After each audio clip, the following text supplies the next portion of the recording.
namuona na co-host na nani na Hussein. Man, niliisha. Though it's part of the movement, lazima kutakuwa na traitors. Napenda ule Doc Austin. Alishikwa vile alirudi, hata actually sijui kama muli notice hakutweet anything about the movement. Napenda sana vile alifanya, sababu maybe alijua whatever atatweet ita contradict movement yetu. Alirudi akaingia akaweka nini yake ya madokini ni nini, ika go through successfully. Alikuwa anasaidia in other ways, but mwingine amekuwa compromised. Watu walishikwa, anakuja bado tumewapea platform wana nini. Najua traitor kisha like mkiwa kwa movement alafu mse mmoja ametolewa amerudi, amjui amefanyiwa nini, amjui amewekewa chip gani, huo wanamseclude kabisa kabisa kabisa, hata kama ni kumtoa kwa hiyo society aende man. So mi kitu naweza sema tu ni hivi: kitu ya kwanza tukuwa na leader, kitu ya pili tumekuwa tukipushi kitu ni vile wase walikuwa na platform. Sahii unaweza pata kimuzi hapa hivi atanunuliwa, so movement itaisha, sababu alikuwa anatupea platform, movement itaisha. Kama Osama amekuwa compromised, the next thing we do is everything associated with him we pull back kabisa kutoka kwake. Yaani sijui hiyo fala yenye wanatuambianga hapa TL na mabeshte zake wote, like hao ni watu wenye ku compromise, yeah, to move out kabisa na yeye, tusikae like anything yenye anatupushia TL nini, let us platform him, yeah, asikuwe na platform ya kunini tena. Kuna wase wengi wamekuwa hapa hivi, wamekuwa na following nini, mess kidogo tu na nini, tumeona huu msee ni nani na tunamjua, tushamjua ni nani, so hiyo platform tena tusempea. Najua atakuja hapa hivi, mtamtetea tena, mtampigia makelele nini, najua Osama wakonga nini, najua itaenda ni kitu 3 weeks tu mtakuwa mmesahau. Alafu kitu ingine, kuna government bloggers man, nimeona fala fulani hapa hivi, fuck you Kitheka Gideon, muna pushingi narrative zingine zenye hata zieleweki. Mumeona wase wamekufa, bado mnatetea hiyo serikali. Okay, Gideon kweli yako nimemtoa. Gideon amekuwa hapa hivi, sikuwa namjua kama umemtoa. Nimemtoa. Hao watu na watoa moja moja. Ukiona tu unanishoka. Nimeboeka vibaya sana, unaona msee kwa hapa hivi, wanapush narrative hakuna. Like wao wani wase wamededi, but bado you going with ni kama sahi nikuja hapa hivi, nimeona Alan Nyash kwa hapa, nimeua Alan Nyash. Ulikuwa beshte Alan Nyash, nikuja nikupeka kitu kidogo tena unakuja side yangu. Bro, kuna kitu inaitwa loyalty, na once loyalty yako imekuwa compromised ama betray imeingia katikati, it's only one thing yenye na dealing nayo, ni kifo tu, hakuna kitu ingine. It's either we kill you, we move on with the movement, ama exclude kabisa, unaenda exile. Wendo fanya vituko zako huko hivyo man. So mi kitu naweza waurge movement iendelee. Mi nilikuwa streets nauliza wase, bwana unajua Kimuzi? Mtu anakuambia ni nani? Na unajua ni farasi mwenye anakuanga tweet. Hatujui. Like inamaanisha hao wase wenye wako ground hawajui shit about watu wenye tuko online hapa hivi. Hata ukiuliza sasa hiyo 90% ya watu wenye walikuwa streets hawajui hao wase wenye walikuwa nini. Walikuwa hapa, wako hapa Twitter, hawajui Kimuzi ni nani, hawajui nani ni nani, hawajui Osama ni nani. Unaona? Watu wengine Bill wanaweza julikana sababu alikuwa kwa news, sijui amekuwa abducted whatever. But watu wengine sijui walikuwa wanataka kujeka face of the movement. Hiyo ni ufala kabisa. Hata ukiuliza mtu Khalif ni nani, Samuel ni nani, wewe Samuel mkisi fulani wewe, hawajui shit. So msiseme eti nini like betrayal liko. Next utasikia ni Kimuzi ameenda, ama next utasikia maybe Alana ama 5 people wameenda. Tutafanya aje? Tutaacha kunini hiyo kosi yetu, tutaiachia hapo hivyo? Mi kitu naweza sema, kama wewe umekuwa compromised, just step aside, usilete side shows zako hapo hivyo. Alafu kama leo wataniua, watu wengine wawili waendeleze, next ukiuliwa hivyo tu. Ndio maana akina Rex walienda, bado tulisonga, unacheki. Na itakuwa very much annoying na disappointing tukiangusha kina Rex, kina Besley, vile Osama aliangusha the so called friend alikuwa anasema. Tusiangusha hao majamaa bana. Inafika huko hivyo, maybe ya tutakuta naye afterlife, anakuuliza man, mimi tulianzisha na nyewe mkanipeana, you are dining with the people who kill me bana. Si fiti manze, si fiti. Fiti, thanks Kimuzi. Shukran. Maybe we give Pascaline now, then Sami. Good morning. Thank you so much for the opportunity to share my thoughts on this platform. All right, from where I'm standing, I think that I don't want to talk about the person you guys are talking about. I don't want even to mention his name because I don't know him. But like many have said, we cannot dwell on that. Juu kama betray an implied relationship, then that is just that. We move on without him. I would also like to compliment us for being relentless, for not joining the platform yesterday. Mimi personally nilikuwa nataka kujoin but I decided to take a nap at 1 p.m. ndio niamke tu, and I totally slept off so I did not manage to join because I slept. But when I woke up sikusikia kitu ya maana. I think Mr. Ruto, kuna watu waliniambia nikimuite president. I think Mr. Ruto was just campaigning and enforcing his agenda on people who want totally different things. I have seen Mr. Ruto and Duale talking about property and not people. I think that is betrayal. For me, I have been grieving and regretting the decisions I made because 2022 was the first time I voted, and I am so sad to disclose to all of you, and you can hit me with stones. This one I have told people, wakimalizana kuandamana wakuja wanichape because I voted for Ruto. And I feel like I just threw this country, me and many other people, we threw this country into the hands of ruthless people to loot our country. I am thinking that the young people of this country, we are raising some very serious issues, including and not limited to reducing the salaries of members of parliament. I cannot believe that there are doctors who are earning way less, like not even 10% of what the Speaker of National Assembly is earning, just sitting down and listening to people argue for the as they propagate the mandate of other people. Because as of now, it is clear that the parliament is working for the president. We don't have representatives. I also want to applaud, by the way, our what is her name, our LSK president, Madam Faith Odhiambo. This morning I have seen that LSK has released a press statement declining her appointment, or rather rejecting her appointment in that presidential task force. You know, yesterday when I saw it on TV that President Ruto had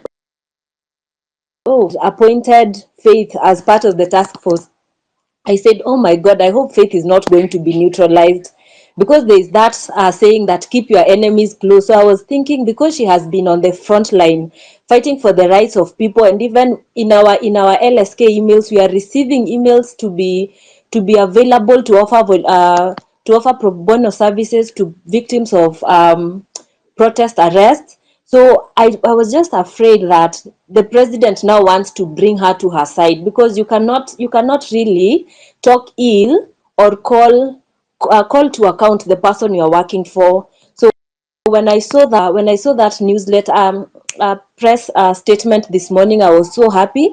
There are people, they may not be millennials or Gen Zs, but there are people of this country who are upholding the rule of law, who have the interest of Kenya at heart, and who are supporting the young people in the mandate of what we are doing, of getting a better Kenya. I saw yesterday someone also shared in a legal group I am in that we should not be paying for services of clearance certificates for the record, I have a friend not so long ago who applied for a good conduct certificate. Do you know it takes 2 months to get a good conduct certificate, paid 1,050 shillings? If that is supposed to be a free service, and if it is supposed to be ready in 7 days, and to even imagine that I hear this one I will call it hearsay, that people are paying for national ID cards. Where is money going? And we're being told about austerity measures and all of that. I feel like bado tunabebwa ufala, and the issue was actually not, the issue was actually not the finance bill. The finance bill was just one of the many issues that we, the people of Kenya, are facing. I applied for my passport, for example. 28th of August last year is when I went for biometrics. I am happy to report that I think 2 weeks ago is when I received a message that I should see it because this government is a joke. Like, government services, I feel like the government obstruct its own service delivery so that people can pay extra for it. So that if you want your passport quickly, you have to pay someone who will facilitate it for you. And that is wrong. We have to make our public sector work. And I want to say this. I know President Ruto ni Mlena, I know that. Ye ni mrazi and all that. But I want to appreciate that he is starting to listen. I heard kwa news jana alifundisha empathy. This is not something you learn. You just need to be able to relate with someone. He cannot listen. Let me just correct you. He cannot listen. He's just showing that he can listen, but he can't listen. All right. Very well guided. Thank you. So, yeah, if someone is teaching you mambo ya ati empathy, hizi si vitu za kufundishwa. It is just a normal human attribute. So whoever we have in power, ni Mlena, and I am so happy about what we are doing. So yeah, we keep at it. And I'm so sorry for those who feel betrayed. We were not betrayed by anyone. Kama mtu ako na shida na labda alisaidiwa, tuseme tu alisaidiwa, tusiseme ati alitubetray. We were not betrayed. Yeah, thank you so much. Shukran. Salapat next, then Binary.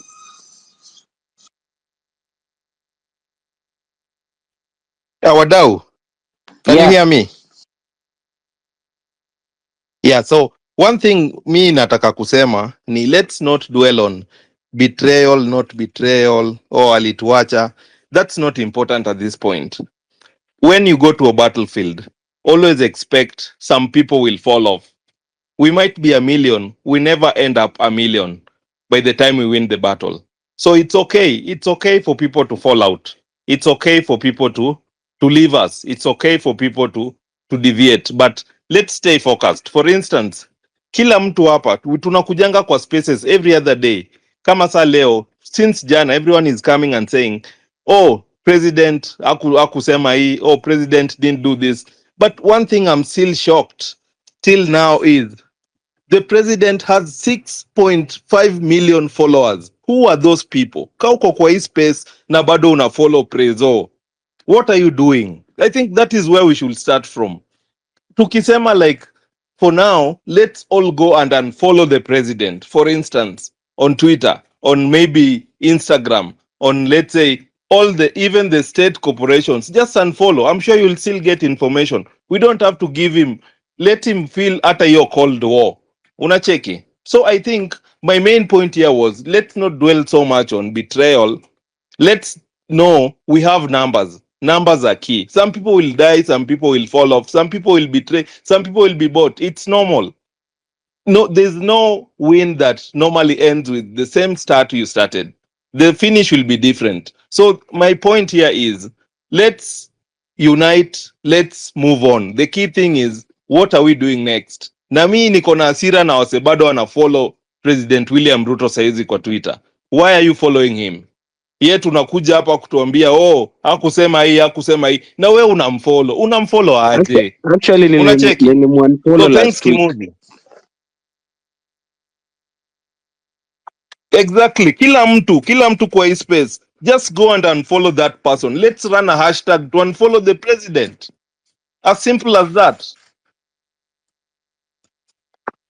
So usikuje kwa space hapa na bado unamfollow na wende unatuambia venye haukufurahia. It doesn't make sense.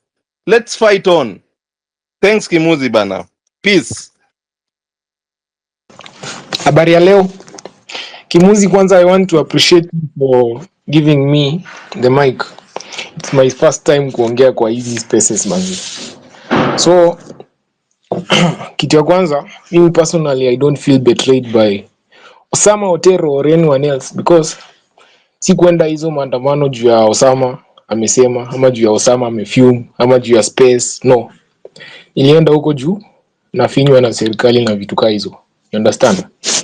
So whatever I'm going to say hapa inaweza sound controversial but mniaminie tu bana, these are my own personal thoughts. Sasa I think in some way we are living in betrayal tukisema we are leaderless. You understand?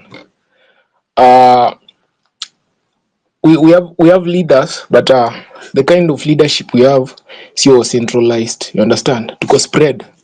Na ukiangalia definition ya leader, a leader is someone who can influence another person or who can lead someone or who can command someone. You understand? In some way, nakumbuka after tumeenda protest ya kwanza hiyo ya Tuesday, mimi nilikuwa huko. We were very few. Tulikusanya hapo Nation Center. In fact, tulikuwa tu a small group. Tukaanza kuimba tukatupiwa tear gas. Then by around 1:30 polisi walikuwa washatulemea, unaona? Tukaenda home. Sasa home, tukishaenda home we were not, yani hatuko tunajua what we were supposed to do or going forward, unaelewa? So tukangoja. That's when a memo was sent. Hiyo memo sasa ikakuwa kama command ya kuenda Thursday.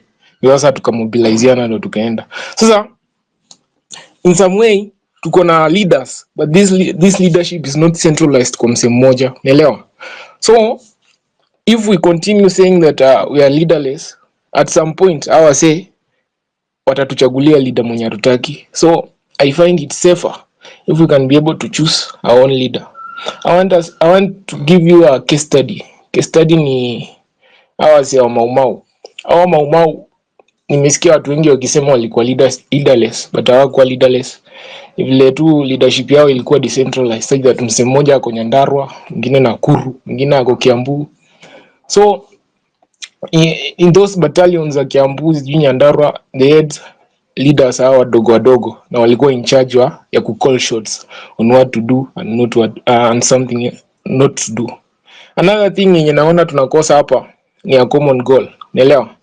Common goal yetu sasa hivi vile nimeanza kusikia hapa kwa hii space ni Ruto must go. But sasa tukisema Ruto must go tunamaanisha nini? Tunamaanisha ani Ruto atoke kwa hiyo serikali. But the only way ya kutoa Ruto kwa serikali ni either through a coup or through the ballot. Na ukisema ati Ruto resign, this man is not going to resign. Mimi I have never seen a dictator resigning. Unaelewa? Ni ngumu sana umse resign. He will continue clinging on to power even if it means bloodshed itakuwa. So huyu si mse ata resign. Ni either mse tumtoe na coup ama tumtoe na ballot. Na the only way tutamtoa na chance ya coup ilikuwa hiyo Thursday. Sasa after tumeingia parliament Tuesday, chance ya coup ilikuwa hiyo Thursday. Sasa kama hawa wazee wange intervene hiyo saa 5 usiku watu block from going to State House, tungeingia State House na hivyo ndo msangetoka, unaelewa? Binary just wacha ni interject kiasi. Unajua that night I was hosting the space na wali interject wengi juu ya hatuna IBC. You know we don't have IBC, right? So Yeah. Kama kuna IBC, what next? Tungeingia State House, just tell me. So tungeingia State House, kuna high chances sana mse ani angekuwa tu amenyang'anywa power na from there za army ndio ingechukua. Si army ingechukua inakuanga juu 2 months ama 90 days, then we go to elections. We need IBC after 3 months.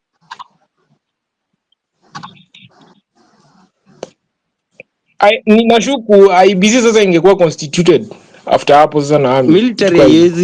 Military ikionja power aiachiliangi very like chances are very slim iachilie. So it's either we do it the right way. We want to do it the right way. So constitutionally tunaweza force huyu jamaa. Shalisema on Tuesday ana sign kitu ya IBC. Tuko macho yake Tuesday.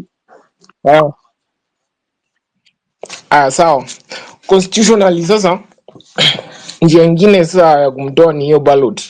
Juu mimi siwezi amini ati MPs watamtoa vile hiyo mambo ya kupiga kura, obvious akona majority kwa parliament. Sasa MPs hawezi tusaidia.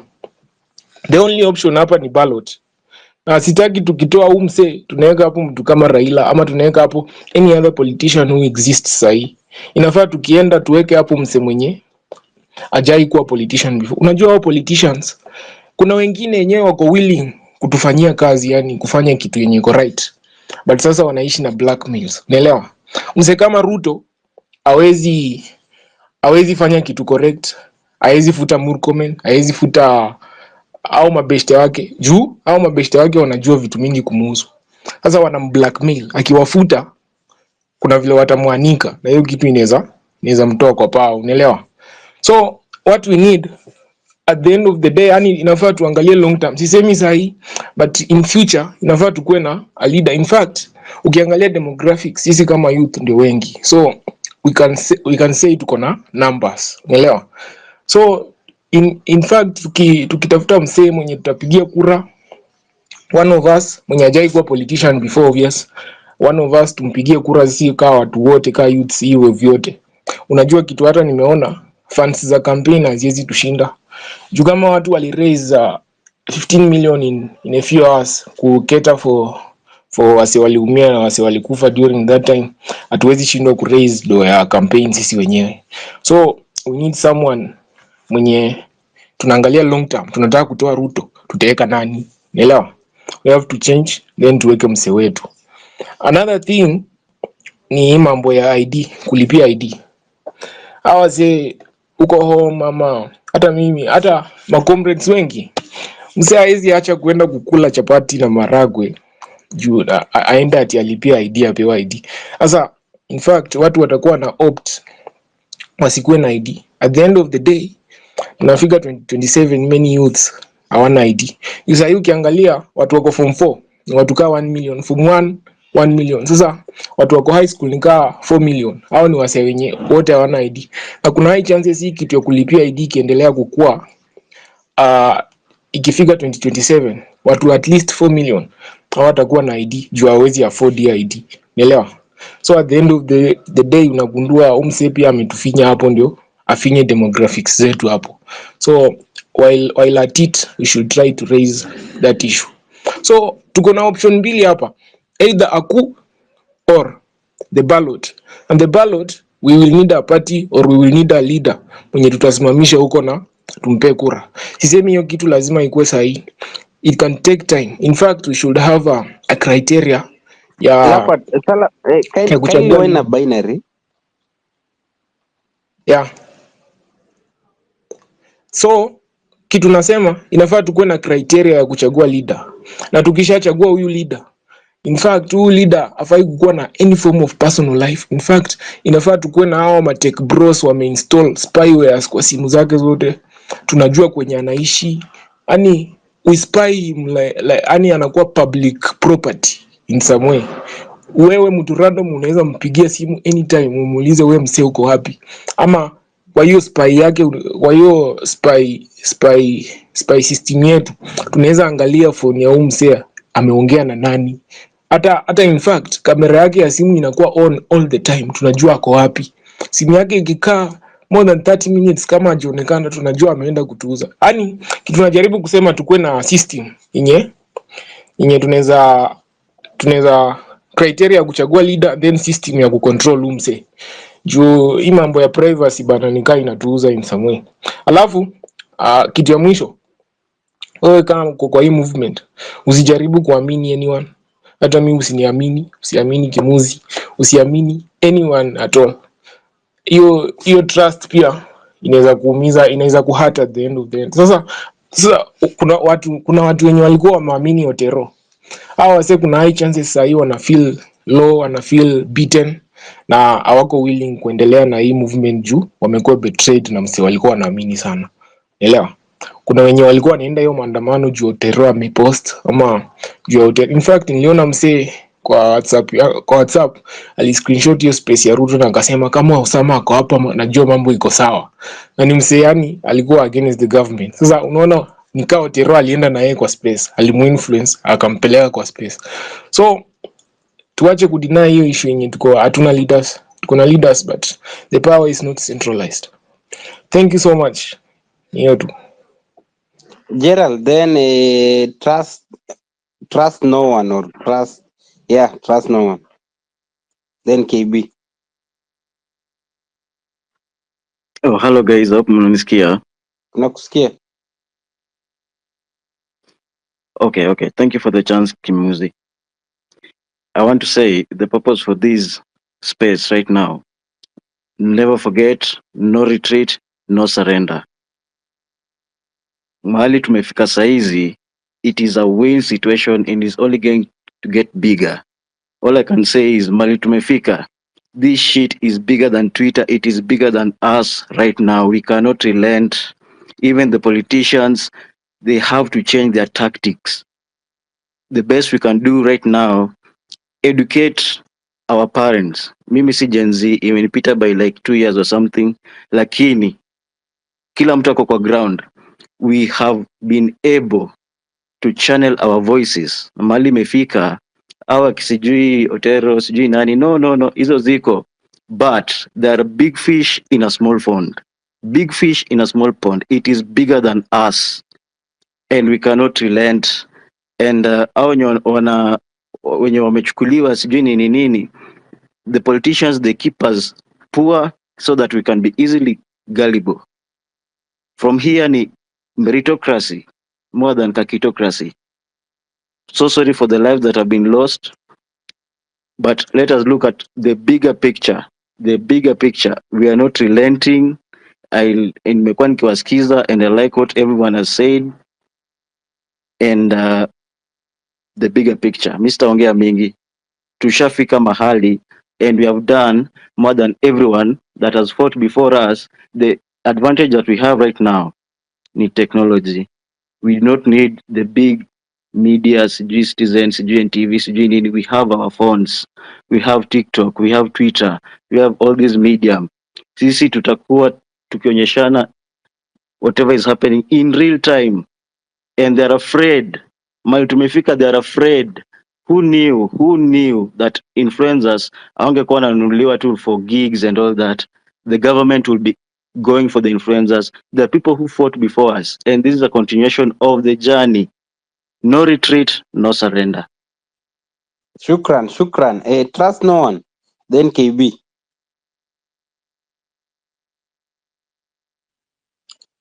Anajeni wase. Fiti sana. So yangu kwanza nilikuwa napita hapa hivi nikaona pale hivyo Gedho kuna mama bado analia, mtoi wake alipigwa risasi ile day na analialia mabills. So kama kuna mwenye anaweza fikia Hani Safari amuulize rada ni gani, kama anaweza angalia hiyo maneno. Tuteni DM detail. Okay, wacha nitaangalia kiasi kwa nini alafu nitakutumia kwa DM. Haya, alafu so huyu msee mwenye anatuambia tukue na leader ni poa, hiyo ni idea yake, amesema ni idea yake, tusimpige nayo, iko poa. Ukweli ni ati tuko na decentralized form na ni poa tu stick hapo. Wacha tu stick mahali penye Zakayo anakaa anashangaa nitalipa nani ndio ni haribi yao wase, mpaka ana resort kuenda kutafuta goons wa infiltrate waende wa loot ndio apate vile ataanza kupiga watu kwa streets. So I think for now tunafaa tukue decisive in a way that tuangalie tunataka kufanya nini. Like before tulikuwa tunasema kama ni Tuesday tunatokea kureject kitu, on Thursday tunatokea kureject kitu. In the same spirit, kama ni for now, for today, before the space ends, tukue tushajua kama ni kesho hiyo 7/7 kama kuna kitu tutafanya tunafanya in the aim of what na tunaifanya aje. and then on same on Monday tunatoka kusupport Madoki. Kama tunatoka kuwa support na tunatoka aje? After hapo kama ni Tuesday tunangoja huyu msee asign IBC, asipo sign tunafanya aje? Tunaenda aje? Kwa sababu pia yeye na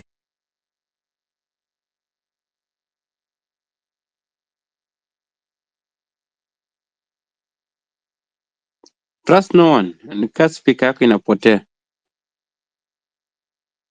Au mse amepotea. Asa KB then Mwajuma.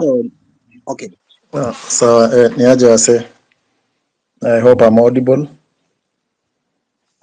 Someone to confirm for me, Yeah, please. tunakusikia. Waze, thanks for the mic. Manze, it's been siku mingi jo tukiitisha hii mic. Nafurahia sana wasa wako na focus. Lakini kwanza mi nataka tu kuchomea hizi ma account verified manze. Ni kama wengi sana wamelipwa wana push ma agenda fulani.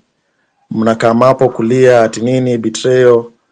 Kuna kitu mnajaribu kupush, mnajaribu kudownplay ma abduction, mnasikia kuna jamaa amekuja amesema mabro zake wameenda. Hizi vitu hatupiganii peke yake maandamano. Kuna mavijana wengi wanapotelea pale mtaa, unakosana tu na karao pale umekatia manzi yake unapotea.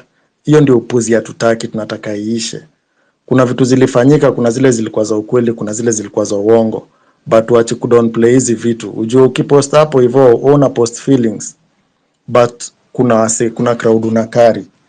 Hiyo ni one. Then two, manze tumefika far. Hakuna mse alikuwa anafikiria tutafika hapa. Let's deal with these leaders. Wameanza kuingia laini na tusilegeze. Let's make it possible that you can voice your opinions before these leaders. Tuache kuwapatia hii platform ya ati wanaweza tutusi ama anaweza ongea venye anataka. To make it normal that you can come here and say leader fulani nilimsupply ya kiatu hajanilipa hadi wa leo. Tunaweza mbana hapa hivi online ashike rada na hata mali anaenda tunamwambia we unakuanga hivi na hivi. Unajua hawa ni watu wanaishi huku just amongst us. Let's stop treating them like magod ama nini. This is the time. Majuu unapata ma MP mtu ana drive bike anatembea kwa street huku hivi wakitembea inakuwa ni kama let's normalize, let them tuwashukishe hapa chini manze. Ni kwanza historia ya ID naona ni kama ni intentional. Hiyo kitu itolewe. Ma youth man wachukue ID, hii mshahara yase iteremshwe kabisa, arudi kuishi mali alikuwa anaishi akielektiwa. Haiwezi kuwa tuna electing mtu mtaa then anatoka hapo anaenda Karunda. Anakuwa very inaccessible. Wacha kule hizo mashida za mtaa ndo aende atengeneze. Hakuna vingine tabadilisha hii kitu. Manze to keep the focus. Vitu zimesonga, tusirudi nyuma. Let's continue discussing the issues. Nimeona ma station kadhaa wanachambua ma scandal kadhaa hapo hivyo. But watu bado wanalia sijui Osama Otero. Hiyo ilishapita. Ni nani? Enda unfollow kama basi uko na machungu hivyo. Kuna mjamaa hapa amemention jamaa ako na 6 million followers na bado tunasema hapa Ruto must go. Kwani wao wanamfollow ni kina nani? Ama si hatujui. Tuache hiyo jokes manze. Hizi ma account hapa zinajaribu kutugonganisha. Ukiona msee kuna venye anarusha tu nini haiko, unfollow very fast na tusonge manze. Manze kuna kitu nimenotice. Kuna wanajaribu kuchange vitu mingi sana kama historia ya NHIF. Sasa hiyo wanajaribu kuitoa. NHIF for the first time ilikuwa imeanza kushika lines, kata ilikuwa na corruption lakini ilikuwa imeanza kushika line. Sasa hii kitu analeta yeye ashaifanya wapi? Tusienjoy hiyo manze, tusilale. Things are supposed to run well for us, not for them. Hii budgeted corruption tumepigania hizi maofisi zao zimetolewa, lakini tusilale, tusisimamie hapo. Sasa wanajua wanaenda home na wanajua vizuri sana wasipo behave hawana future. Mimi nataka tuoneshe kama afanyi kazi hata 2027 hakuna mahali atapata platform ya kusimama ati akamkuongea. Tunafaa tuwashow hivyo. Manze kwanza my condolences to wase wote wenye lose life. Si fair kwa wenyewe, si fair kwa maparo, kwa mabeshte, kwa mabro zao. Manze, tukiongea tukumbuke kuna watu wali lose life sababu ya hii kitu. And then hapa niko sure kuna makarao hapa, kuna NIS. Huyu jamaa anawafinya hata nyinyi maumbwa. Na ndio mnakuja hapa msikize muwapeleke information. Huyu jamaa anawafinya na bala ufanye tu kazi yako, usimame hapo, si tusimame tupike, tupige kelele, atusikize, turudi mtaa. Wewe unakuja hapo kutugonga, unakuja hapo kushoot wase. Manze, it's time hata nyinyi mgrow up. It's time waache kutumika vibaya hivyo. Mtatumika hadi lini? Kesho ni wewe. Kesho ni wewe unaenda pale kubembeleza ati mwalimu akubali mtoto wako aingie class bila school fees. Juu kuna msee mahali amekula do fulani. Manze, tukue serious. Tufuate constitution. Si hata nyinyi mnafaa mfuate sheria. Fuateni hiyo sheria. Fuateni hiyo sheria manze. Acheni kutupanisha. Angalia madaktari walikaa wametokezea. Wanasimamia watu, wanasaidia. Nyi bado mko hapo mnavurutanishwa sijui huku hivi, mnavurutanishwa huku. Fanyeni kenye inafaa, fanyeni kenye inafaa. Na najua mko hapa mnasikiza wengi sana. Fanyeni kenye inafaa. Hizi abductions wacheni kuzidownplay by the way. Hivyo ndio wanataka kujia tu watu one by one. Hivyo ndio watu wanataka kuanza kupotea. One by one. Akiona tu mtu akona ka influence, kijana anaenda. Tukizidownplay leo, kesho ni wewe. Usione ati wewe si big fish. Usione hivyo. Ni vitu tu unasema hapo mtaani, mahali tu unakaa, kuna mtu anakuangalia hapo base venye unachocha mavijana. Venye ukiongea vijana wananyamaza, wewe ndio utapotea. Endelea tu kudownplay, wewe ndio utapotea. Manze, let's make the future for people running for office ikuwe mtu anajitolea, mtu ako na focus fulani. Tuko na watu wengi wamekuwa successful Kenya when doing the right thing. Can we front them? Hata hakuna haja ya party. Angalia ukio mtata. Kindly wind up. Juma naongea ndio mwisho. Hakuna haja ya party. Hakuna haja ya party. Let's pick people who are focused, people who are ready to lead and to do the right thing. Waze jo, shukran. Mwajuma.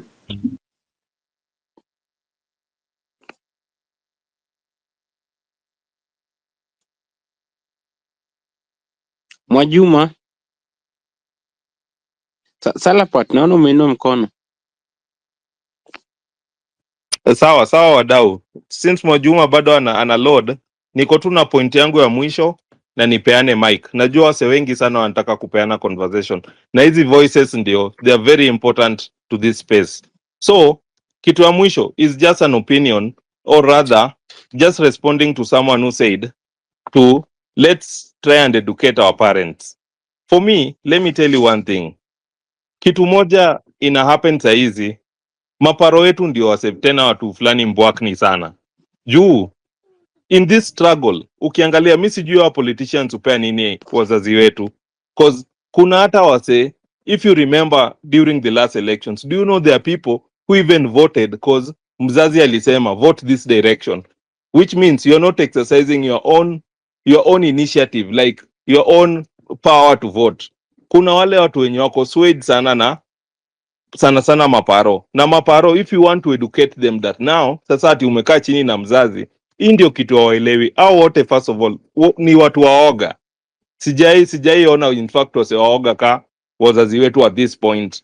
It's just an opinion. But then, the key thing, mi nasema, let's stick to the struggle. It's good, yes. Kama if you can go back ile design ya kutry ku-educate, then I feel like still mi sijui awase upewa sijui ni kuna tu ile design politician anakam maybe kwa church pale anapeana hiyo do inafikia maybe mzazi yako kwa kwaya ama ako sijui wapi, sijui hata kayo ufika. But then I think hiyo kitu itapolarize kitu in a certain dimension. So the best idea is let's stick to the struggle. This is a generational struggle. I know many people, it affects many Kenyans, but then the key thing here is let's stay focused. Let's know what do we want. Ukiangalia ile story, for instance, wewe kwako in your own constituency, unasikia kuna vitu kama hizo CDF zo come. How many people do they even feel hiyo kitu sijui 135 million or 150 million that comes to the constituency. Very few countable people. Ukiangalia saizi, the other time I think ile last week when we had Mtukasa last year, who haizi hata explain ana survive aje na 2000 bob. Anatokea payslip hapa anatuambia at the end of the day ati anabakisha tao mbili, then how does he even fuel that fuel guzzler to go to the constituency na hiyo tao mbili? Does not make sense. So for me it's a struggle. Let's stick to the struggle. Let's own it. Let's not bring in our parents in this ile design. Tunaenda ati sasa unaanza kueducate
Can you hear?